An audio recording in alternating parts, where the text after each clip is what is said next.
ساکنان دهه سولخوبود از دهات توگرک ناحیه وسیع جشن نوروز را امسال همراه کودکان در مؤسسه تحصیلاتی تомактабии رقم 10 تجلیل نمودند. در این چهاربینی тарбиятгирандагони این مؤسسه برنامه ادانه نوروزی را که از شعر و سرودها که ماهیت آن ترغیب و تشویق عنعنه‌های ملی را انعکاس می‌نمودند پسندی اشتراکچیان گردیده هر یک برآمد کودکان را کلانسالان با کفکوبی‌ها استقبال نموده شکرانه آن می‌نمودند که نسل آینده‌ساز کشور با حس بلند وطن‌دوستی و احترام گذاشتن به ارزش‌های ملی تربیت یافته به کمال می‌رسند.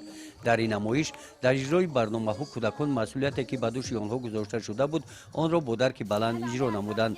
بخشیده به نوروز کارمندان مؤسسه هم فعالانه اشتراک ورزیده برای کودکان طعام‌های نوروزی آماده کردند.